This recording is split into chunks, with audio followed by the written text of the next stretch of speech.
Buenas noches, comunidad de Macondo. Nuevo jueves cargado de noticias. Vayan sumándose a esta transmisión que tenemos mucho que analizar. Ecuador celebra la segunda vuelta de las elecciones en algo más de 2 semanas, el 13 de abril, y hoy nos toca hablar de uno de los candidatos presidenciales, del presidente Daniel Noboa, además de acusaciones de utilizar su cargo presidencial y dinero público para hacer campaña, además de poner la seguridad de su país a disposición del Comando Sur de Estados Unidos y ahora también a la de la empresa militar de mercenarios Blackwater, además de subir el índice de inseguridad, el índice de desempleo y de pobreza en su país, a Noboa ahora le salpican acusaciones de narcotráfico, ¿no? ¿Quién se podía haberlo imaginado?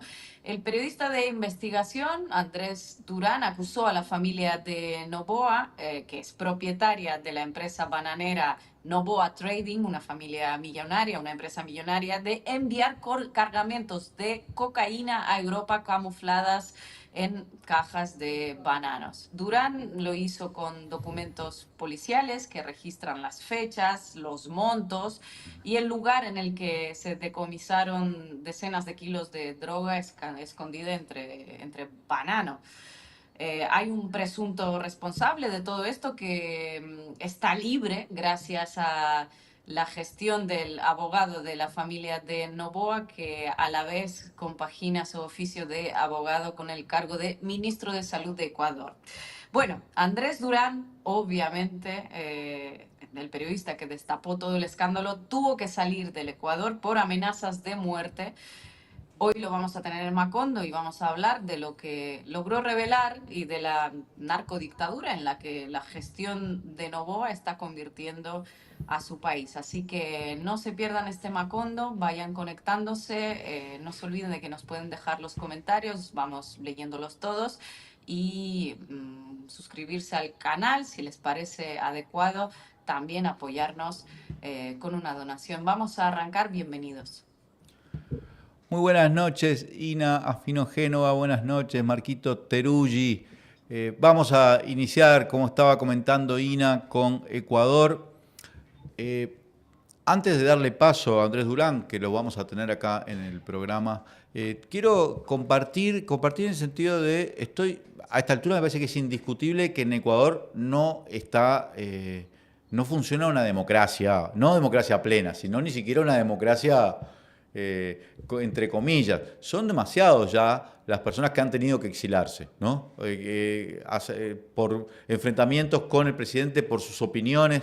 El caso de Alondra es por cambiar, parodiar una canción, parodiar el himno, ¿se acuerdan? Y tiene que terminar exiliada. Ahora Andrés Durán también. Es medio que impactante, además de lo que ya sabemos que ha surgido de las investigaciones que se han hecho, sobre todo a nivel internacional, de la fiscal Diana Salazar, de la persecución de dirigentes políticos, del asedio e invasión de la Embajada de México, rompiendo con todos los convenios que existen sobre delegaciones diplomáticas. O sea, no hay nada que nos indique que Ecuador es una democracia. Y no obstante, son pocos los países que se han pronunciado, que han dicho algo, que han denunciado lo que sucede en el Ecuador. Digo porque sabemos de realidades regionales muy cercanas que merecen todo tipo de denuncias todo el tiempo. Y bueno, esto también hay que mencionarlo. Y lo digo porque además, efectivamente, en 2 semanas tenemos este proceso electoral y yo espero, no sé ustedes qué creen, pero anticipo que vamos a seguir teniendo cosas que intentan distorsionar el clima electoral y perjudicar, en este caso, a Luisa González. Y puede ser de cualquier tenor. Recordemos que la anterior campaña electoral, la que llevó a Noboa a la presidencia, nada menos que un candidato a presidente fue asesinado durante la campaña. Digo, porque hay que poner todo esto en ese contexto. Bueno, ¿ya tenemos a Andrés? Todavía no tenemos a Andrés.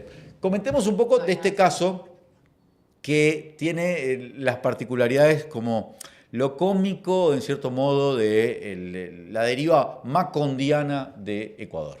Y cuando digo macondiana, lo digo en este momento casi en un sentido literal y expreso, porque el clan bananero de los Noboa, que no es por casualidad su padre y él, digamos, constituyen la familia más rica del Ecuador y con más intereses cruzados, tienen cientos de empresas. Pero es la empresa Noboa Trading la que está en la mira, o sea, una empresa directamente vinculada al presidente, en la que se encontró cocaína, y no un kilo, media tonelada de cocaína, ¿no? Camuflada en justamente el producto principal, el que hizo millonario a los Noboa, que es el banano, las bananas. Luisa González, en el debate, que creo que Marco, estuvimos comentando con Marco el otro día porque lo había visto en directo, para mí le dio una paliza a Noboa. Pero en este tema hizo mucho énfasis. Hizo mucho énfasis. ¿Cómo va a ser Noboa? El que va a asegurar que Ecuador, que ha entrado en esta onda de criminalidad tremenda, salga de la criminalidad y prometa esta intervención de la DEA o del Blackwater. Si Noboa mismo está relacionado con nada menos que el tráfico de cocaína. Creo que es un punto fuerte el de Luisa, no sé cuánto impacto tendrá, pero antes de que se conecte Andrés, me parece que podríamos debatirlo un poco entre nosotros. ¿Cómo les va, Ina, Leandro, a toda la audiencia? Efectivamente, en el debate el domingo pasado fue presidencial, arrancando la campaña, aunque en realidad las campañas en la actualidad, el punto de inicio es más formal, porque casi siempre se está en campaña, habiendo fecha de elecciones. Luisa le tiró en la cara un par de veces la cuestión de la acusación por el contrabando de cocaína escondido en los bananos, a lo cual Noboa, diríamos en su mejor expresión, fingió demencia, pero quedó ahí la acusación fuerte. Y creo que de alguna manera, digamos, lo expone en lo que es una de las acusaciones que se venía, digamos, murmurando, ¿no? Acerca de la posibilidad de que efectivamente Noboa estuviera involucrado en algún tipo de comercio de esta naturaleza. Y lo que se ve ahora es que no solamente eso sería así, sino que, y esto tampoco era impredecible, quien lo denuncia tiene que irse del país, ¿no? Nuevamente un periodista tiene que salir del Ecuador, lo cual se puede ir como haciendo la enumeración, pero hay que, digamos, desnaturalizarlo, porque si cada persona que es incómoda al poder político tiene que salir del país, te da cuenta, digamos, de cómo está viviendo el Ecuador la no democracia, porque evidentemente lo que hay es muchas cosas salvo una democracia, y tiene que ver con el clima ya que estamos a puerta de las elecciones, y la verdad, la impresión, algunos datos, algunas conversaciones dan cuenta de que electoralmente las condiciones de Luisa son buenas. Se vio en el debate, en términos de actitud hasta diría, ¿no? O sea, en un momento lo encaró fuerte a Noboa, y hay posibilidad de que efectivamente pueda romper el techo que tuvo en la última elección Luisa González y que tuvo en la anterior Andrés Arauz. Y eso evidentemente pone nervioso no solo a Noboa, sino al entramado de poderes fácticos que están gobernando el Ecuador, que creo que debe ser el país que ha tenido el proceso de degradación más rápida y más pronunciada de la región.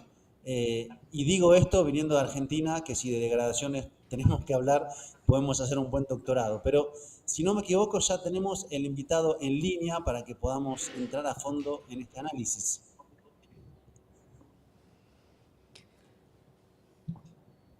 Sí, buenas noches, Andrés. Buenas noches.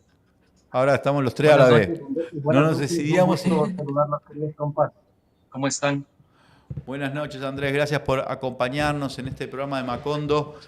Primero, expresar nuestra solidaridad contigo. Sabemos que has tenido que salir del país a partir de esta denuncia que involucra al presidente y candidato Daniel Noboa. Así que, primero, nuestra solidaridad, y con lo que estábamos comentando, no es el primer periodista ecuatoriano ni el primer persona pública en Ecuador que ha tenido que salir al exilio.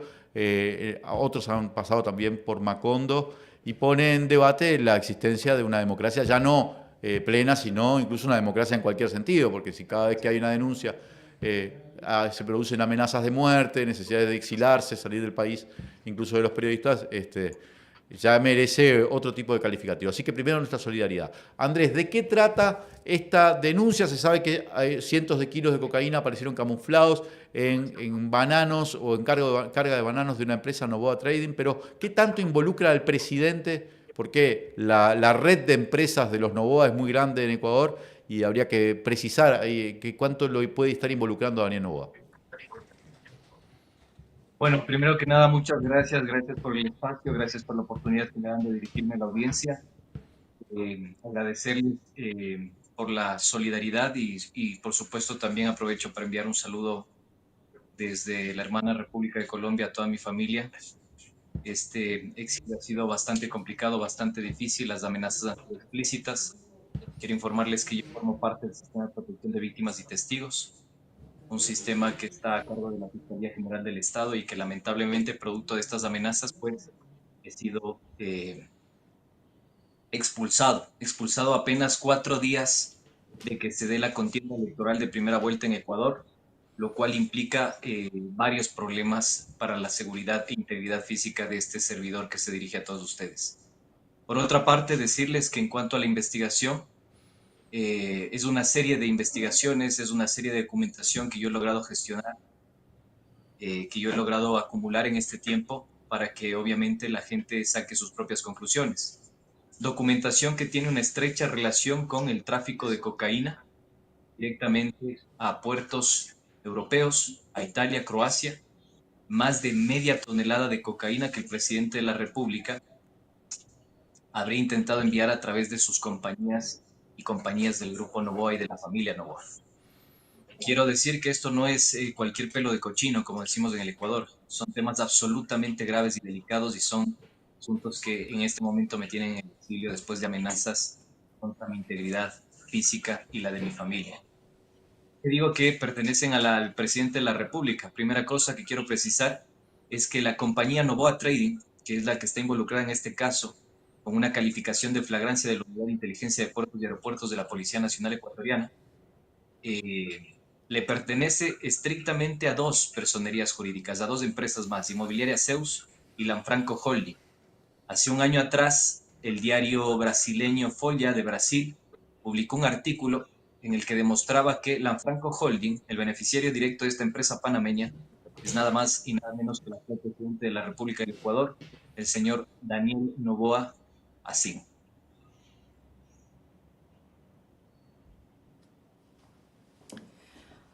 Andrés, buenas tardes, muchísimas gracias por estar con nosotros, también toda mi solidaridad contigo.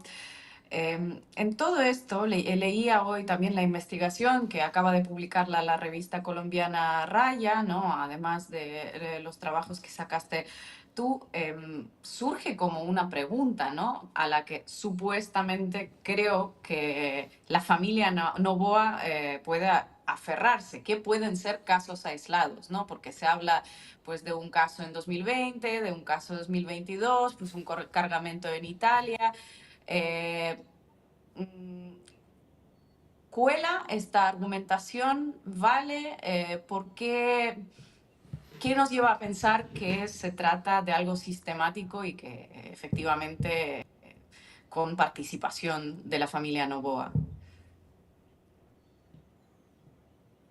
A ver, me gustaría precisar algunas cosas que yo creo que son importantes como para ir identificando, digamos, el procedimiento incluso de la propia investigación en sí misma. Yo esto lo empiezo a investigar desde finales de 2023, exactamente en el contexto de la muerte cruzada, que es un concepto que se utiliza en el Ecuador cuando se dio la disolución de la Asamblea Nacional o el Congreso, que es la función legislativa. En ese proceso de disolución que le costó la cabeza al presidente o al expresidente de la República, Guillermo Lasso, yo identifico que ya básicamente los puertos del Ecuador estaban absolutamente secuestrados por las bandas delictivas. Y cuando yo digo bandas delictivas, hablo y me refiero a grupos de delincuencia organizada que tienen una relación muy estrecha con cárteles mexicanos y con cárteles colombianos. En ese proceso identificamos una vulnerabilidad muy seria dentro de los puertos ecuatorianos. Datito perturbador. Todos los puertos ecuatorianos están absolutamente privatizados. Otro datito perturbador. El giro de negocio de la familia Noboa, es decir, toda la estructura de negocio de la familia Noboa está abocada a la exportación de banano. Y aquí el argumento que ellos pueden utilizar es, lo siento mucho, pero me contaminaron, yo soy inocente. Vamos a ver, dijo. El contenedor que sale desde la hacienda tiene un control y una trazabilidad. El control y la trazabilidad se aplica en dos instancias. Hay un dispositivo que se llama recorder que guarda la refrigeración del contenedor que traslada el banano que va a ser exportado desde el puerto ecuatoriano. Es decir, que cada vez que se abre o se cierra ese contenedor, la refrigeración disminuye o aumenta. Esos picos están registrados en un soporte que tiene tranquilamente control y trazabilidad las 24 horas, los 7 días de la semana, hasta que llegue al puerto donde se planeó la exportación de la carga de banano. Es decir, que por ese lado se puede identificar cuándo se produjo la famosa contaminación a la que apelan varios exportadores de banano. Sobre todo, lo que puede decir el gobierno nacional respecto de esto. Es el primer indicador de trazabilidad y dicho sea de paso, la Fiscalía nunca aplicó técnicas de investigación para identificar quién es el verdadero responsable. Segunda cosa, la hacienda que embarca el banano, que utiliza el transporte para movilizar dicho banano, es a través también, tiene un mecanismo de control y de trazabilidad, que es el GPS. Es decir, el trailer paró en algún pueblo, si paró a 20 minutos, a 15 minutos, a 10 minutos del lugar de la embarcación, tranquilamente se puede identificar eso. Pero resulta, qué casualidad digo yo, o qué causalidad, mejor dicho, que no se hicieron ninguna de esas pericias. Es decir, no se logró establecer la verdadera responsabilidad en donde se produce la supuesta contaminación. ¿Ya? A esto agreguemos de una nueva variable que yo creo que esclarece bastante el asunto. No es que la compañía que pertenece a la familia Noboa contrata la transportación y el traslado de las cajas de banano. Esos son dueños de la siembra, son dueños de la cosecha, son dueños de las haciendas, son dueños de las cajas, son dueños de la marca que es etiquetada en la caja y que tiene un registro de propiedad intelectual. Son dueños de los códigos de exportación, son dueños de los contenedores, son dueños de los trailers, son dueños de los canchones donde se deposita el contenedor, ¿sí? Y adicionalmente a todo eso, manejan los puertos. ¿A través de qué? A través de la Unidad de Inteligencia de Puertos y Aeropuertos de la Policía Nacional. Otro dato perturbador, queridos colegas.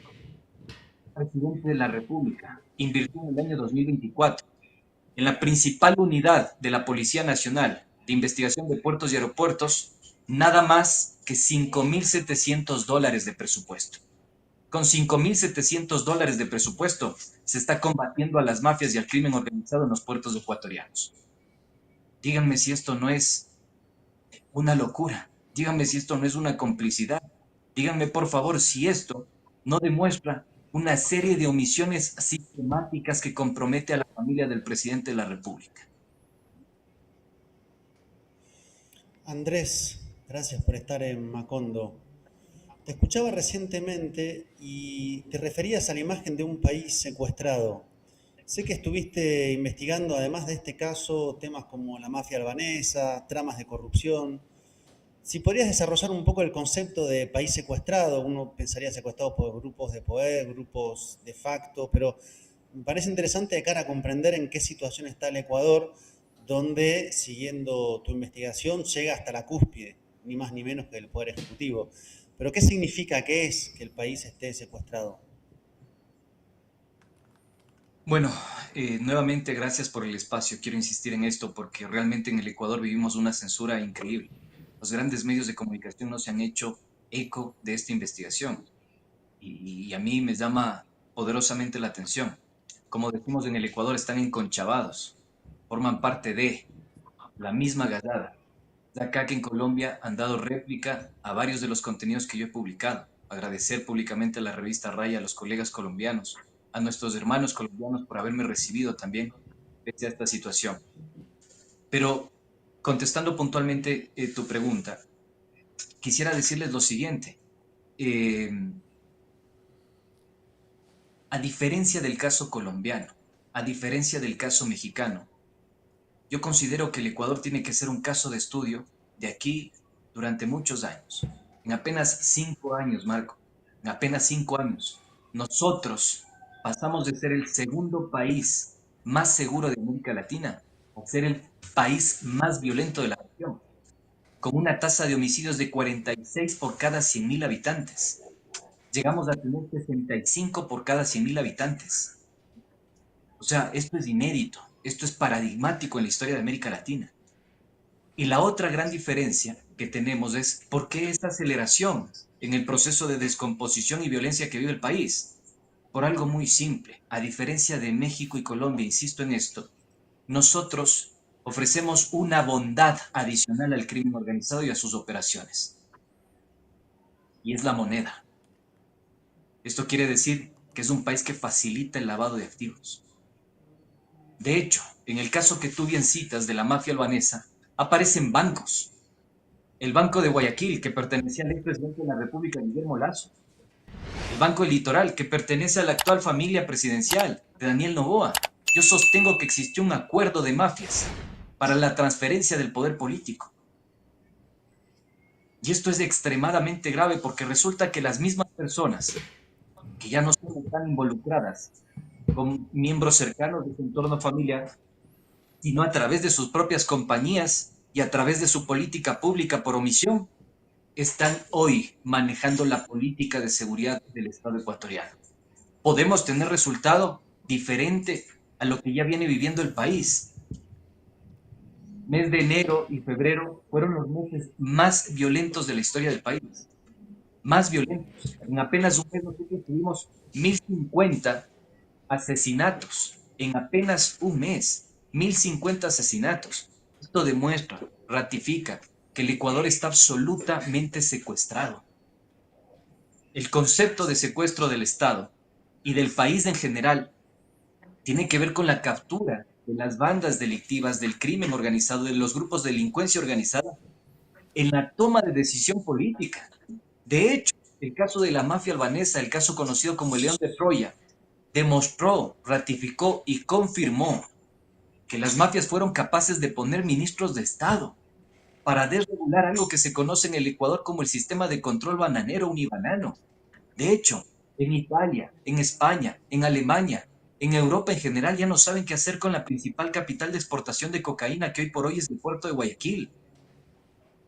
No saben qué hacer, pero yo sí sé, por una cuestión muy particular, la desregulación, la desinstitucionalización del sistema de control bananero ha facilitado y ha permitido que hoy el Ecuador no solo exporte o sea el principal exportador de banana en el mundo, sino que nuestra banana va con sorpresa incluida. Y esa sorpresa incluida es absoluta responsabilidad del Estado y del gobierno ecuatoriano. Y de dos gobiernos en concreto, Guillermo Lasso y Daniel Noboa. Andrés, hemos analizado en otras oportunidades también acá en Macondo esa caída en la violencia o en la criminalidad que ha tenido Ecuador en los últimos años, que es sorprendente, que es de hecho un caso de estudio y que vos estabas señalando. Pero quiero preguntarte, en este contexto, ¿qué observas, qué perspectivas tienes del proceso electoral que se va a suscitar dentro de unas semanas? ¿En qué condiciones de seguridad llega ese proceso electoral? Porque el último estuvo empañado por el magnicidio de uno de los candidatos y ahora, bueno, faltan 2 semanas y uno no se sorprendería si pasaran cosas raras en el Ecuador. Por eso quiero preguntarte cómo ves esto, qué es lo que ves vos de ahora en las semanas que vienen. Quiero insistir en esta idea. El Ecuador es un caso de estudio, es un caso paradigmático por la descomposición en tan poco tiempo. Y esto obedece claramente a que el Estado ecuatoriano abandonó sus competencias. Dejó que se autorregule el sistema, sobre todo el sistema de seguridad pública. Y cuando yo hablo de autorregulación, es decir, básicamente ha permitido que sean las bandas delictivas las que pongan ley y orden. Centros penitenciarios completamente secuestrados por bandas delictivas. Digo, el sistema penitenciario del Ecuador no es manejado por el Estado ecuatoriano, es manejado por la banda delictiva de los choneros, de los lobos, de los tiguerones, de los lagartos, de los chone killers y de tantos grupos de delincuencia organizada que tienen una clara articulación con otros cárteles a nivel de América Latina. Entonces esto es extremadamente preocupante. A eso sumemos la escasa inversión del Estado ecuatoriano, recortes presupuestarios en cuanto a Policía Nacional, en cuanto a Fuerzas Armadas, funcionarios públicos involucrados con las mafias y el crimen organizado, como es el caso incluso denunciado por el propio embajador de los Estados Unidos, Michael Fitzpatrick. Michael Fitzpatrick nos fue diciendo en nuestra cara, a todos los ecuatorianos, señal abierta, nos fue diciendo, ¿saben qué? El Ecuador tiene narcogenerales, tiene narcofiscales y tiene narcojueces.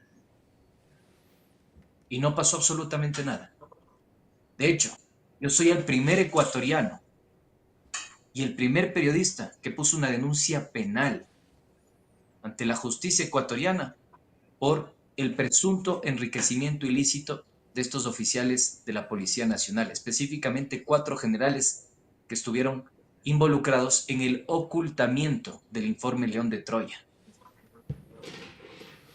Incluso han tenido patrimonios Andrés, superiores a los 2 millones de dólares. Esto realmente golpea la institucionalidad del Estado ecuatoriano. Andrés, estabas hablando precisamente de todo ese proceso de descomposición del Estado ecuatoriano. Nosotros también en este programa pues lo hemos venido siguiendo un poco. Y te quería preguntar si ves posible que haya algunas consecuencias a raíz de esta denuncia, a raíz de lo que destapaste, porque bueno, en el caso de Lazo al final pues ejecutó la muerte cruzada para evitar el juicio político, pero se acabó, digamos, su carrera de presidente, ¿no? Tuvo que convocar elecciones precisamente pues por vínculos con el narcotráfico. ¿Es posible que suceda algo así con Novoa? Y en caso de que no, ¿qué es lo que ha cambiado en este tramo que ha sido muy corto para que no sea posible y para que se sienta tan impune, ¿no? Incluso de decir en pleno debate presidencial a Luisa que no, es mi familia, pero no, no pasa nada, no tengo ni idea de qué es esto.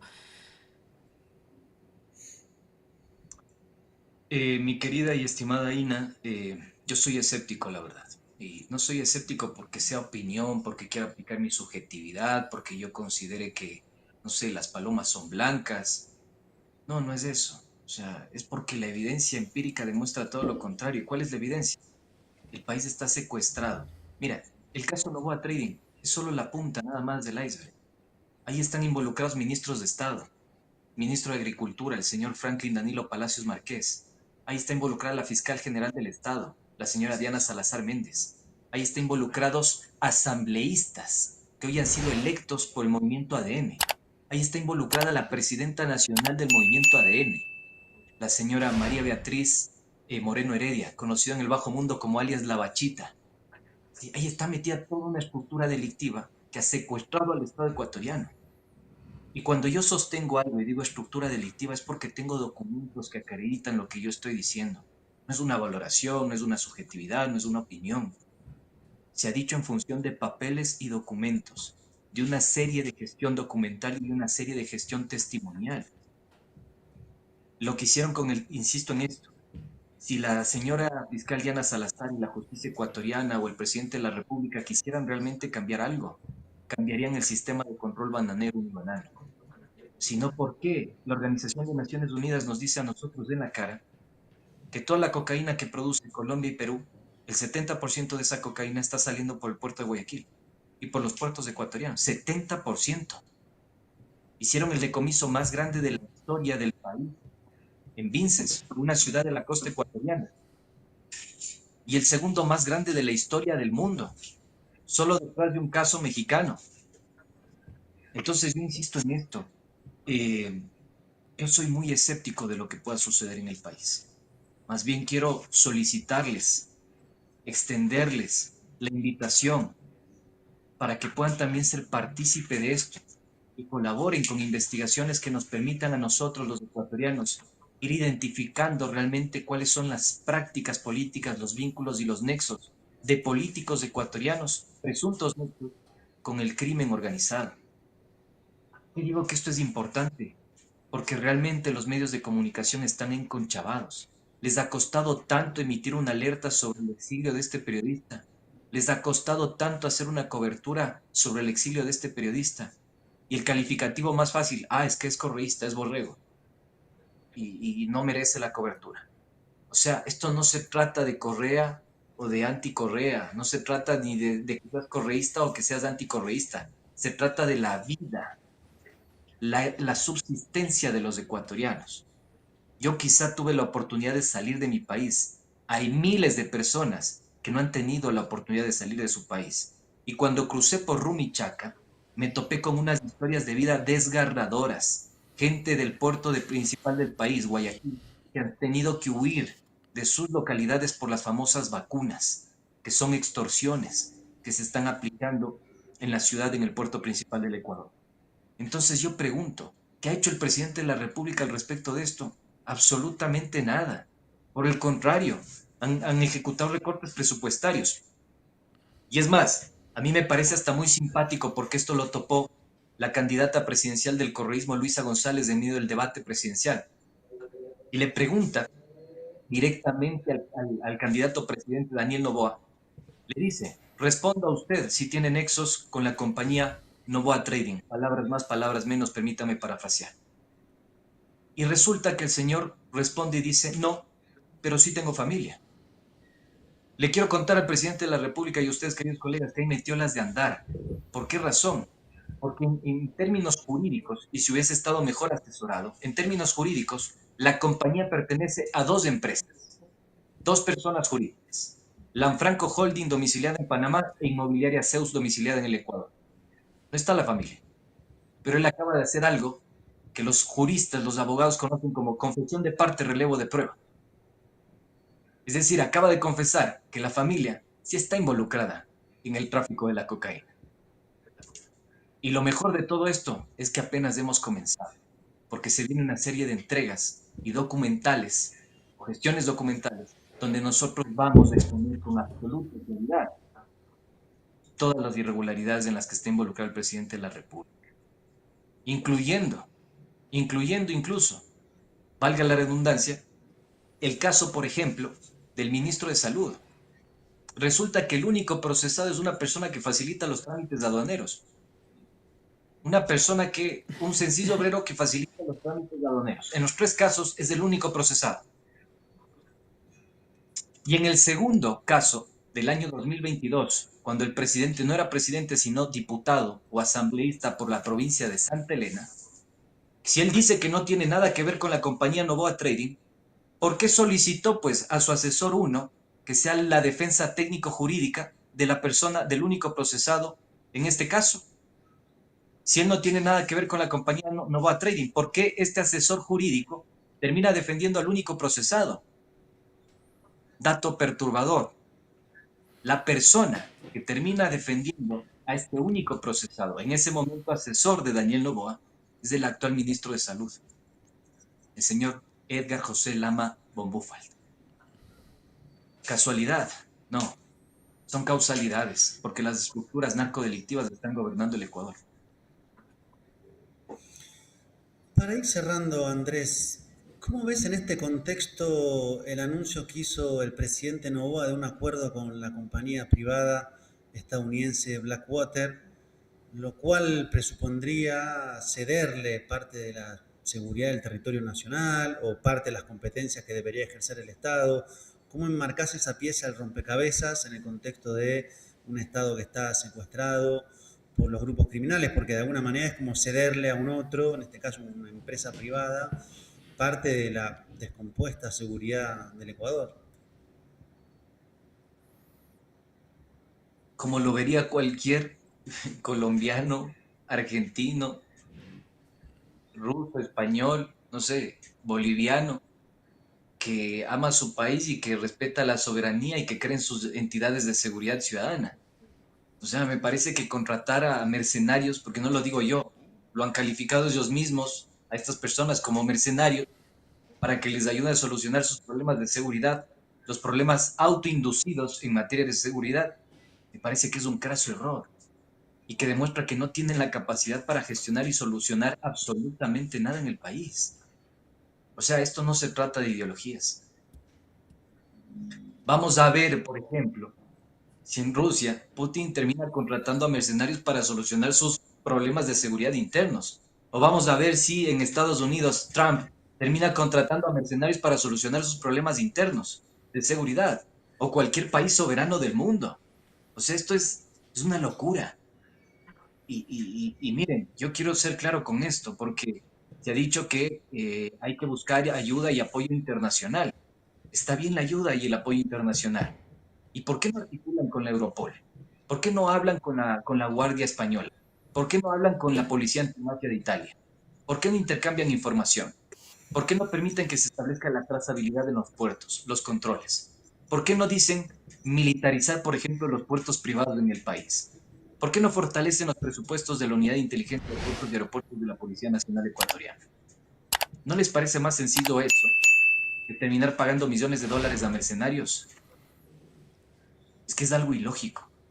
Y lo más triste de todo esto es que detrás de esas aseveraciones hay un blindaje de las instituciones que garantizan la fuerza pública, Policía Nacional y Fuerzas Armadas, que están manejadas por personas que tendrían muy graves vínculos con la mafia y con el narcotráfico.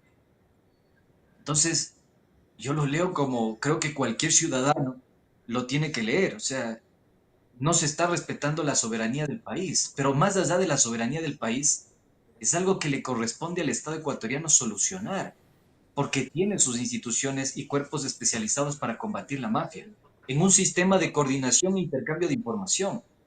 Es tan lógico como eso. Pero acá se contratan y se compran chalecos de cartón y se dicen, no, no son chalecos de cartón, realmente son chalecos antibala, no importa que no cumplan con las normas internacionales y mandan a morir a policías y a militares de tropa, porque no son los oficiales los que ponen los pechos a las balas, son los de tropa, ¿sí? Y adicionalmente a eso, terminan contratando con empresas que tienen vínculos con organismos u organizaciones paramilitares. Y no lo digo yo, lo dijo la policía colombiana. Entonces, insisto en esto, y esto es incluso ya un planteamiento hipotético en función de todo lo que he logrado recopilar.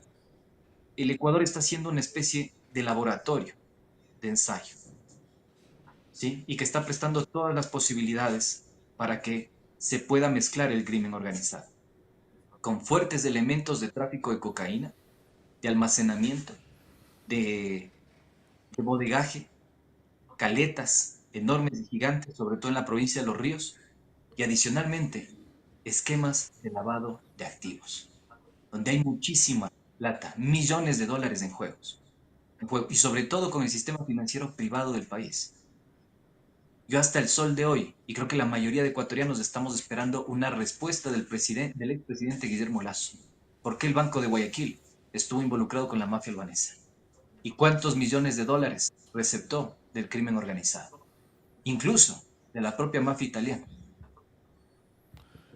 Muchas gracias, Andrés Durán, por habernos acompañado en Macondo, por este panorama que has compartido con nosotros y con la teleaudiencia. Te mandamos nuevamente nuestra solidaridad y nos mantenemos en contacto y a la espera de las nuevas entregas y de la información que vaya surgiendo en este contexto, que es un contexto tan importante para el Ecuador, porque además hay un proceso electoral que no podemos soslayar y que en poco más de 2 semanas puede terminar con la presidencia, de hecho, de Daniel Noboa, sí, en el caso de que Luisa González, como indican las encuestas, obtuviese la victoria y se respetara, por supuesto, esos resultados electorales. Gracias, Andrés, y esperamos que prontamente puedas volver al Ecuador en condiciones de seguridad. Agradecerles a ustedes, estimados y queridos colegas, gracias a Macondo por la oportunidad de dirigirme a su audiencia y decirles finalmente que desde acá abrazo muy fuerte a mi familia y responsabilizo al gobierno nacional, al Estado ecuatoriano y al presidente Daniel Noboa si algo llega a suceder con mi seguridad, con mi integridad física y la de mi familia. Un abrazo fuerte. Abrazo fuerte, Andrés. Muy fuerte Vamos esto. al corte y... Es muy fuerte lo Muy que fuerte. está sucediendo en Ecuador. Tenemos que alzar esto y la voz para denunciarlo, por supuesto. Ojalá los periodistas de América Latina estén al tanto de lo que está sucediendo porque es realmente fuerte lo que está pasando. Vamos al corte, volvemos con Venezuela.